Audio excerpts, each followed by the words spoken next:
माननीय संबलपुर विधायक जो उक्ति रखुच्च संपूर्ण भाव में ग्रहणीय नुहे एवं या कह क्षमतार अहंकार।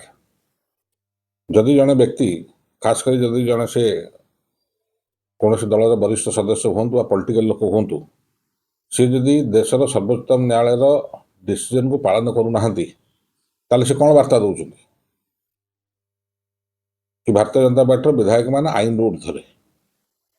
ये वैधानिक प्रश्न माननीय मुख्यमंत्री को पचार चाहिए कि जी गृहमंत्री आईन समस्त सामान ओडिशा रे ना भारतीय जनता पार्टी सदस्य मानकर मंत्री विधायक मानकर एवं कर्मकर्ता एवं आमर सर्वोच्चतम प्रथम नागरिक राज्यर राज्यपाल पुओ आदि ऊर्ध्वे।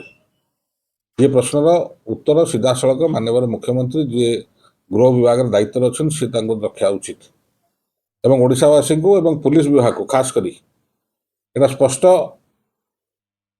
गोटे डायरेक्शन दिवा उचित एवं मंतव्य आधार एकांत आवश्यक ये कि ओडिशावासी जानिया दरकार कि आईन समस्त सामान ना भारतीय जनता पार्टी कर्मकर्ता समर्थक यार ऊर्ध्वे। जदि जहाँ विधायक संबलपुर जो उक्ति रखुच्च ताकू जदि सरकार अनुसरण करती ताले पुलिस विभाग को यहाँ आपण परोक्ष कहते कि भारतीय जनता पार्टी कौन सदस्य को चाहे विधायक हूँ कर्मी हूँ जी हूँ ना कहीं आपण प्रोटेक्शन दिंतु। अर्थात आईन श्रृंखला विपर्यस्त जदि काली ओडिशार हुए तापर एकमात्र दायी जदि किए हे सी हम माननीय ओडिशार मुख्यमंत्री श्री मोहन महादी जेहेतु सी गृह विभाग दायित्व अच्छा एवं जो पुलिस विगत सरकार छोट छोट कथार तार आईनगत कार्यानुष्ठान करुला सी नीरव कौन पाई राजनीतिक व्यक्ति उक्ति रखिपारती पुलिस विभाग कौन कर सुप्रीम कोर्टर निर्देश को पालन करेंगे ना करेंगे ना। माननीय मुख्यमंत्री जी गृहमंत्री अच्छा ये संक्रांत में स्पष्टीकरण देवे ना देवे ना। ओडिशा जनसाधारण को भारतीय जनता पार्टी सरकार रो मेसेजटा कौन आईन श्रृंखला नियम नेत्राधीन रहिबो सर्वोच्चतम न्यायालय नेत्राधीन रहिबो कि पॉलिटिकल लोकंकर इच्छाधीन हम ये सब हूँ वैधानिक प्रश्न।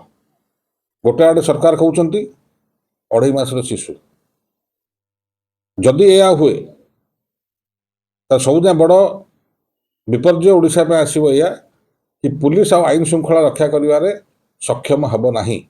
आईन श्रृंखला आहरी विपर्यस्त हम आईन को बा पुलिस को बा सरकार को कहीं डरवे ना।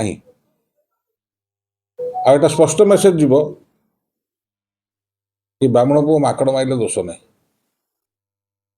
तो या द्वारा गोटे कथा वार्ता जोटा स्पष्ट हम ओडिशावासी कि ओडिया अस्मिता कही आईन श्रृंखला को लाइन अपर रखी राज्यर नेतृत्व नौथिबा मोहन बाबू केते दूर तांकर व्यक्तिगत पराकाष्ठा एठी सामना को आसवा दरकार। ओडिशावासी या निश्चित भाव में चाह रही ओडिशा राज्य सरकार कौन पदक्षेप नेबे।